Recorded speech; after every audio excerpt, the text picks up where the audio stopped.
Hello and welcome back to PKL 11 post match review show. और आज दो धमाकेदार मुकाबले थे, मतलब इतने एक्साइटमेंट वाले मुकाबले थे कि आज तीन टीमों के किस्मत दांव पे लगे थे। इनफैक्ट चार टीमों के, चौथी टीम जो कि हमारे अकॉर्डिंग बाहर हो गई थी अब तक, और उनका मैच था यूपी योद्धास के सामने थी बंगाल वॉरियर्स। आज के सेकंड मैच में 31-31 के साथ इस सीजन का एक और टाई मुकाबला हमें आज देखने को मिला।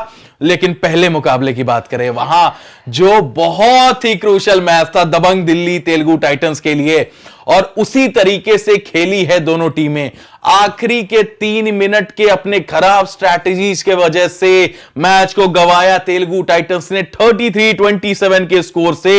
लीड हालांकि देखने में 6 पॉइंट का दिख रहा है, लेकिन एक मोमेंट पे, एक समय पे दोनों टीमें एक साथ चल रही थी, टाई भी हो सकता था मुकाबला।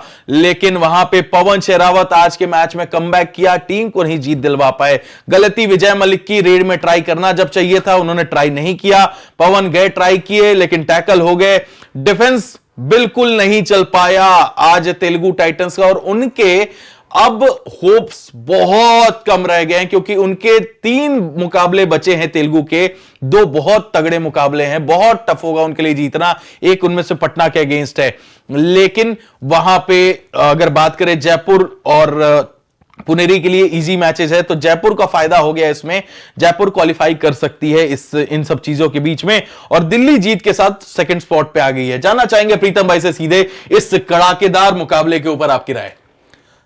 बिल्कुल मैं कहना चाहूंगा, आज का जो मुकाबला था, जो स्टार्टिंग में जो प्रयास किया एक आउटस्टैंडिंग लेवल का, लेकिन जैसे ही पवन आए सबको ये उम्मीद थी कि आज तेलुगु टाइटन अच्छा कर सकेगी। और सबसे बड़ी बात जो अपना उन्होंने पवन शेरावत इतने भी नहीं चले, लेकिन उन्होंने सहयोग दिया।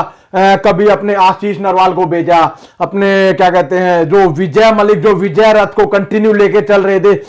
3 मैच कंटिन्यू लूज किए हैं अपने तेलुगु टाइटन ने। और सबसे बड़ी बात, जो नवीन ने जो मूवमेंट दिया है आज के मैच में, एक आउटस्टैंडिंग मुकाबला। जब दोनों ही रेडरों का कॉम्बिनेशन जब चलता है तो बहुत बेहतरीन मैच होता है, और दबंग दिल्ली ने वही कॉम्बिनेशन आज करके दिखाया है। क्योंकि जब जरूरत होती थी, जब अगर आउट ऑफ कोर्ट थे नवीन, तो वहां पे आशु मूवमेंट दे रहे थे, और जब नवीन बाहर थे तो उनको मूवमेंट दे रहे थे आशु।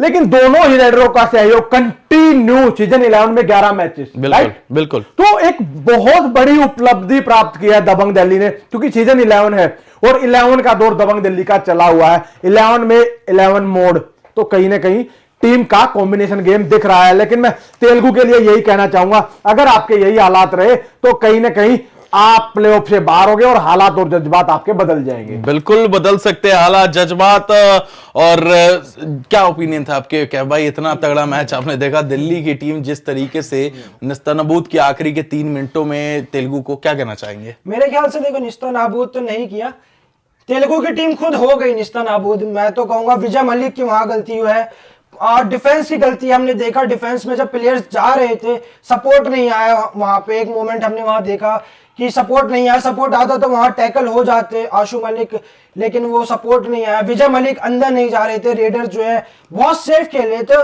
और अंत में ये था कि उनको 7 पॉइंट, उन्होंने 3 मिनट में हार मान ली थी। 3 मिनट पहले ही उनका ये था कि हमें 7 पॉइंट के डिफरेंस से बस ये मुकाबला हारना, और वो कामयाब तो हुए इसमें। लेकिन मैं इसमें उनकी बहुत बड़ी हार कहूंगा, क्योंकि अब आपके लिए मुकाबला इस जो टेबल है बहुत मुश्किल हो चुका आपके लिए। प्लेऑफ्स में पहुंचना बहुत बड़ी गलती यहाँ पे तेलुगु के पूरे टीम की तरफ से, भले ये मैनेजमेंट का डिसीजन हो चाहे प्लेयर्स का खुद का डिसीजन हो, बस उनकी तरफ से। बिल्कुल। और अगले मैच की तरफ बढ़ते हैं, वहां पे यूपी योद्धास को जीत जरूरी थी, लेकिन चलिए उनका टाई से भी बात बन जाएगा, क्योंकि टाई के साथ भी वो फोर्थ स्पॉट पे आ चुके हैं। टाई मुकाबला लेकिन फंसाया बंगाल की टीम ने, और बंगाल की टीम जो कि क्या भाई आप उम्मीद कर रहे थे आज मुकाबले में फंसा सकती है, लेकिन नहीं, उतना नहीं फंसा सकी जितना उम्मीद कर रहे थे, उतना खेल नहीं बिगाड़ सकी प्रीतम भाई यूपी का। बिल्कुल उम्मीद थी आदि भाई, थोड़ा सा लग रहा था मेरे को, आपकी टी शर्ट देख के भी लगा था कि आज यूपी योद्धा कर सकती थी। लेकिन मेरे मन में ऑब्जेक्शन था कि मैच टाई भी हो सकता है, क्योंकि जैसे ही मैंने आपने नोट किया, मैंने एक बात बोली थी कि आज नितेश भैया कुछ भी कर सकते हैं। बार बार इशारा कर रहे थे, टैकल करते ही पट को पीट रहे थे, क्योंकि आज नितेश और फजल की जोड़ी ने काम करके दिखाया और मैच को टाई किया। भले ही गगन गावड़ा चले, भवानी राजपूत चले, दोनों का कॉम्बिनेशन अच्छा रहा, लेकिन यहां पर हैवी उनके ऊपर अपने बंगाल वॉरियर का डिफेंस रहा है। नितेश के 5 टैंकल पॉइंट और फजल अतराचली के 4। जैसे ही मूवमेंट लेने की कोशिश तो कर रहे थे, लेकिन डिफेंस उनके मूवमेंट को तोड़ रहा था।